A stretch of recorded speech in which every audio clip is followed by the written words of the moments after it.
Assalamualaikum warahmatullahi wabarakatuh. Mohon izin, Ibu, selamat pagi, siang, sore, malam. Izin, kami dari kelompok 4 akan mempresentasikan hasil diskusi dari kelompok kami. Jadi, yang berjudul Analisis Deskriptif Data Penjualan Jam Tangan Bermerek. Sebelumnya kami izin memperkenalkan diri dulu. Izin kelompok 4 terdiri dari saya, Pini Ayutia, lalu selanjutnya Pak Ilvan Yanuar, lalu selanjutnya Bu Santi Suyitno, dan terakhir Ibu Saskia Nurul Ilmi. Izin saya mulai dari latar belakang. Ya, jadi penelitian ini berawal dari pemahaman bahwa statistika terapan itu juga punya peran yang penting banget di dunia modern sekarang. Hampir semua bidang, mulai dari bisnis, pendidikan, kesehatan, sampai ekonomi, semuanya butuh kemampuan untuk mengolah dan memahami data. Kalau misalnya kita punya data yang banyak, tapi kita nggak tahu cara menganalisisnya, itu nggak akan punya makna. Karena itu kami menggunakan analisis deskriptif, yaitu metode statistik yang digunakan untuk menggambarkan data agar bisa dipahami dengan mudah tanpa harus menarik kesimpulan ke populasi yang lebih luas.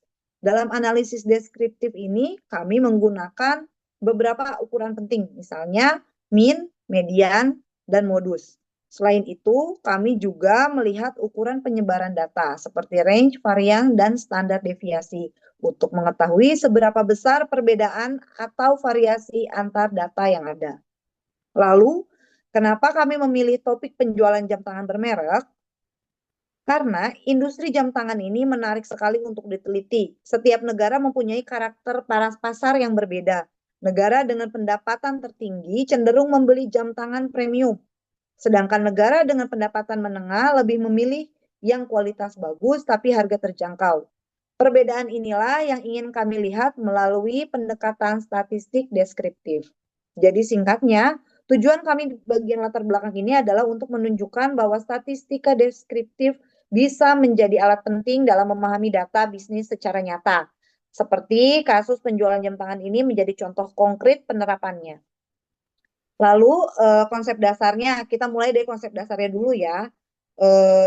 Jadi dalam penelitian ini kami menggunakan analisis deskriptif, yaitu analisis yang bertujuan untuk menggambarkan atau menceritakan data yang kita miliki. Jadi di sini kita belum melakukan pengujian hipotesis atau menarik kesimpulan ke populasi yang besar. Kita hanya fokus pada bagaimana bentuk data kita itu sebenarnya. Ada dua kelompok ukuran statistik yang penting, yaitu ukuran pemusatan dan ukuran penyebaran. Ukuran pemusatan membantu kita melihat nilai pusat dari sekumpulan data. Dengan kata lain, data kita itu cenderung berkumpul di angka berapa sih? Dan ada tiga ukuran utama. Pertama itu mean atau nilai rata-rata, kedua median atau nilai tengah, dan modus yaitu nilai yang paling sering muncul. Lalu selanjutnya kita bahas ukuran penyebaran ya. Ada tiga ukuran yang paling umum, yaitu range atau jangkauan, varian yang menggambarkan seberapa jauh setiap data menyimpang dari rata-rata, dan yang terakhir standar deviasi yang merupakan akar dari varian. Secara singkat, ukuran pemusatan dan penyebaran ini ibarat dua sisi mata uang. Ukuran pemusatan memberitahu kita di mana titik tengah data berada, sementara ukuran penyebaran menunjukkan seberapa jauh data itu menyebar dari titik tengah tersebut. Lalu selanjutnya, Mbak. Ya, rumusan masalah. Kita akan membahas tentang rumusan masalah. Jadi penelitian ini fokus pada data penjualan jam tangan bermerek di beberapa negara. Kami ingin tahu bagaimana pola perbedaan-perbedaan yang terjadi di sana. Maka kami menyusun rumusan masalah sebagai berikut. Yang pertama, kami ingin tahu bagaimana gambaran umum penjualan jam tangan bermerek berdasarkan jumlah barang yang terjual di berbagai negara. Kedua, kami ingin menganalisis karakteristik harga jam tangan bermerek dengan menggunakan ukuran statistik seperti mean, median, modus, varian, dan standar deviasi. Ketiga, kami ingin melihat bagaimana pola penjualan jam tangan ini jika dilihat dari waktu, misal per bulan ataupun per tahun. Dan yang keempat, kami ingin mencari tahu negara mana yang memiliki tingkat penjualan tertinggi dan terendah, baik dilihat dari jumlah unit yang terjual maupun nilai transaksinya. Yang kelima, yang terakhir, kami ingin membandingkan kontribusi masing-masing negara terhadap total penjualan global. Lalu, Selanjutnya, Mbak, tujuan dari penelitian kami adalah mendeskripsikan distribusi penjualan jam tangan bermerek di berbagai negara, lalu juga menganalisis karakteristik harga jual supaya bisa terlihat kecenderungan harga rata-rata dan seberapa besar perbedaan harga antar transaksi. Lalu, mengetahui pola penjualan berdasarkan waktu, mengidentifikasi negara dengan penjualan tertinggi dan terendah, dan yang terakhir, membandingkan kontribusi tiap negara terhadap total penjualan global.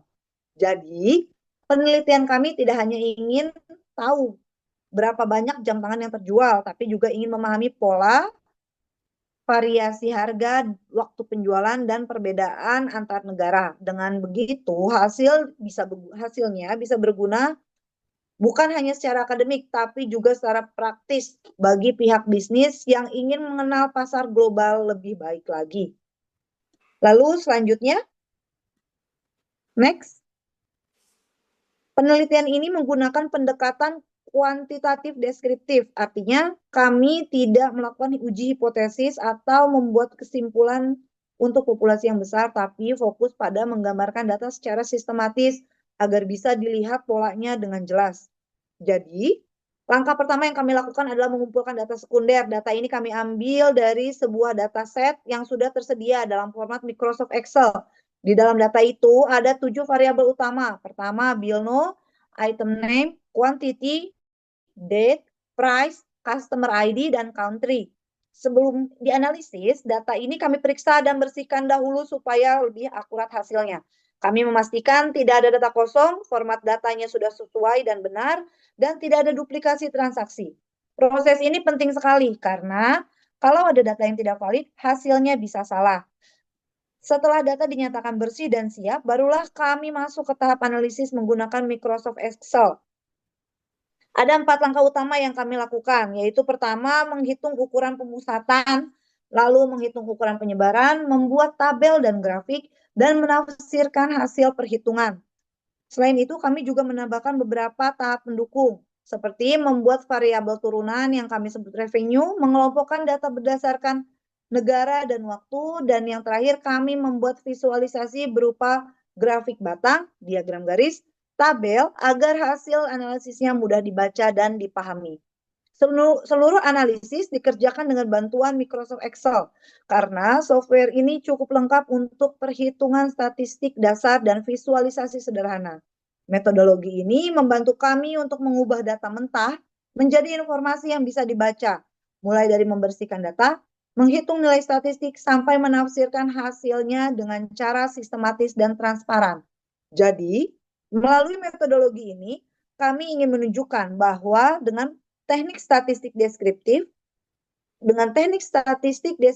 sederhana dan alat bantu seperti Excel saja, kita sudah bisa mendapatkan hasil insight yang penting dari sebuah kumpulan data, terutama dalam konteks bisnis dan penjualan global. Mungkin itu penjelasan dari saya terkait pembukaan. Selanjutnya, untuk hasil analisis data akan disampaikan oleh Pak Ilvan. Mangga, Pak. Ya, terima kasih Ibu Pini. Oke, untuk hasil pemahaman data, deskripsi data. Data aktivitas penjualan itu mencakup 2.572 transaksi dari 14 negara.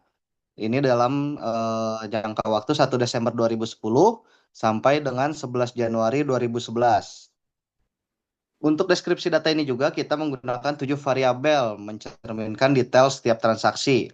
Variabel yang digunakan dan yang tidak digunakan itu terdiri dari yang digunakan itu BILNO, item name, quantity, date, price, country. Sedangkan variabel yang tidak digunakan itu ialah customer ID. Boleh di next. Untuk berikutnya ini merupakan grafik hubungan antar variabel antara country dan quantity. Dari hasil analisis dapat dilihat ya teman-teman bahwa aktivitas penjualan itu sangat bervariasi di setiap negara. Nah, di sini dapat terlihat kalau aktivitas penjualan di United Kingdom atau Inggris itu jauh lebih tinggi dibandingkan dengan negara-negara lainnya. Hal ini menunjukkan bahwa dominasi pasar di Inggris itu sangat kuat. Negara-negara Eropa lainnya seperti Prancis, Jerman, dan Spanyol itu mengikuti sehingga membentuk kelompok pasar aktif berikutnya. Sedangkan negara-negara lainnya itu hanya berkontribusi kecil. Di next. Nah, berikutnya ini untuk grafik transaksi penjualan per hari. Berdasarkan grafik ini terlihat bahwa volume transaksi itu mencapai puncaknya hampir 700 transaksi per hari terjadi pada awal Desember 2010. Hal ini menandakan adanya musim belanja akhir tahun. Lalu juga dapat terlihat setelah tanggal 15 Desember, transaksi mulai menurun secara bertahap. Dan hal ini juga terjadi secara stabil sampai dengan akhir bulan.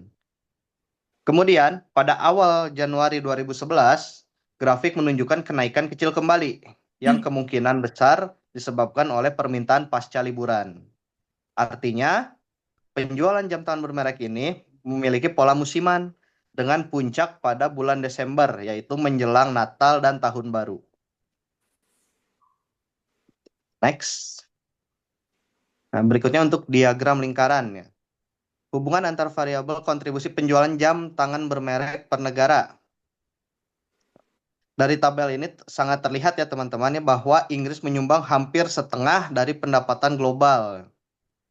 Sementara Prancis dan Jerman itu mengikuti di belakang Inggris.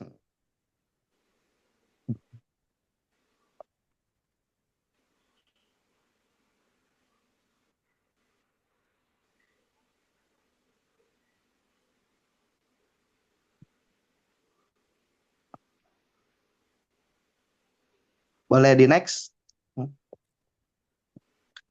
Lalu karakteristik variabel. Di sini ada BILNO, yaitu jenis datanya berupa numerik. Lalu ada nomor faktur setiap transaksi, mengidentifikasi transaksi individual dan menghitung frekuensi transaksi. Lalu ada quantity, yaitu jenis data berupa numerik, mengukur volume penjualan dan mendeteksi retur barang. Rata-rata sama dengan 12,88. Mediannya itu sama dengan 6, modusnya 1, standar deviasi itu sebesar 66,58. Lalu ada item name. Jenis data yaitu teks, itu mengidentifikasi jenis produk dan menghitung frekuensi kemunculan transaksi. Terdapat 1.101 jenis postage produk yang paling sering muncul.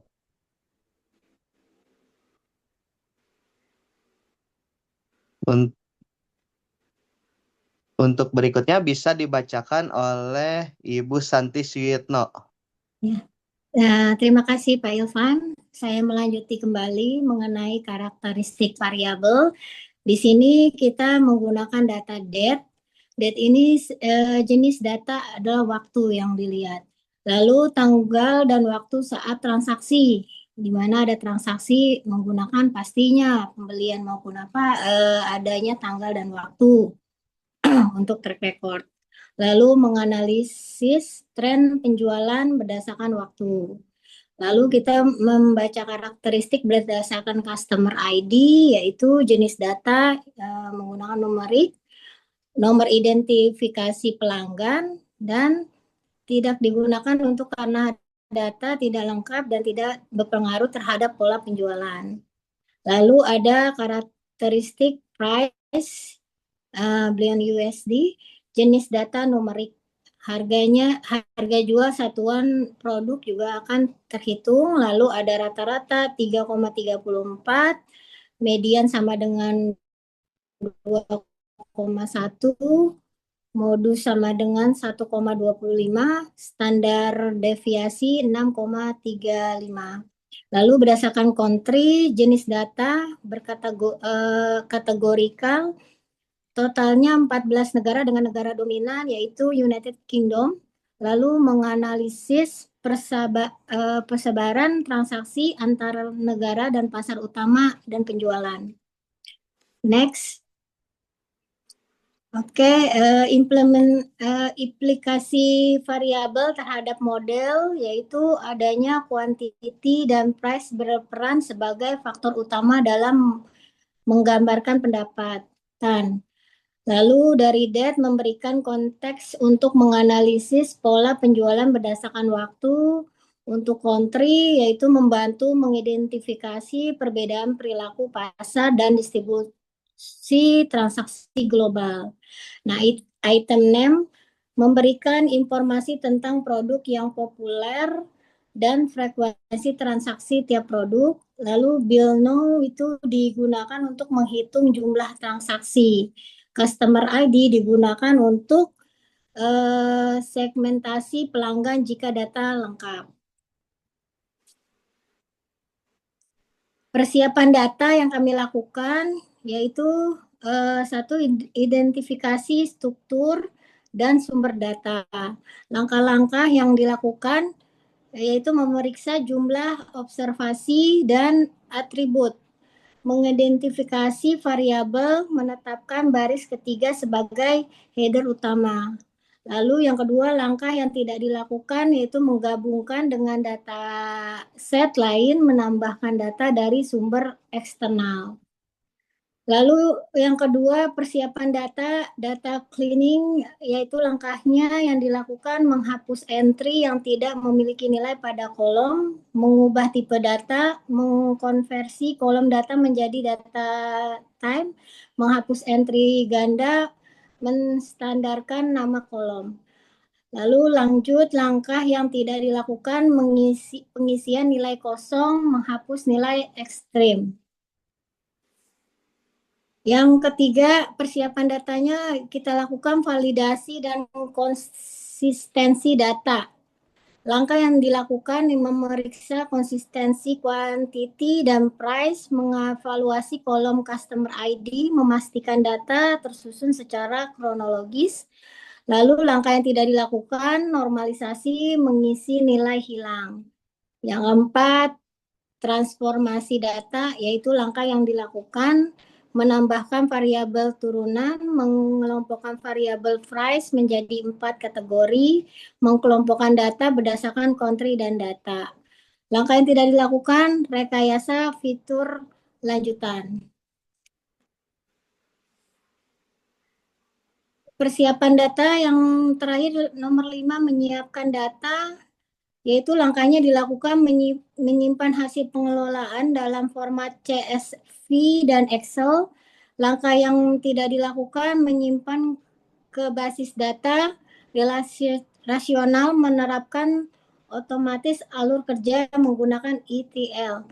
Yang keenam, visualisasi dan validasi akhir. Langkah yang dilakukan membuat visualisasi deskriptif, meninjau hilang hasil visualisasi. Lalu langkah yang tidak dilakukan, analisa, koreksi, atau regresi otomasi dashboard. Mungkin itu yang bisa saya sampaikan. Untuk presentasinya dilanjut oleh Mbak Saski ya. Dipersilakan. Terima kasih Bu Santi.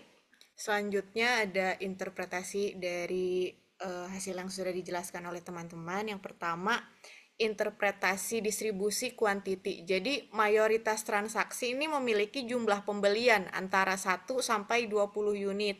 Terus juga beberapa transaksi dengan kuantiti lebih dari 1000 unit menunjukkan pembelian grosir oleh distributor besar. Yang ketiga, ada nilai negatif pada kuantiti menunjukkan adanya retur penjualan. Interpretasi yang kedua ini interpretasi dari distribusi harga. Jadi harga rata-rata produk itu ada di angka 3,34 miliar USD dengan median 2,1 miliar USD. Terus juga sebagian besar produk dijual dengan harga di bawah 10 miliar USD. Namun ada produk yang berharga sangat tinggi dari yang lainnya, itu ada di harga 254,43 miliar USD. Dan juga distribusi harga cenderung ke kanan. Jadi menunjukkan bahwa lebih banyak produk murah dibandingkan produk premium. Interpretasi yang ketiga ini, interpretasi distribusi transaksi berdasarkan negaranya. Jadi United Kingdom mendominasi dengan 1457 transaksi, menunjukkan pasar utama dengan permintaan paling tinggi dibanding negara-negara lain.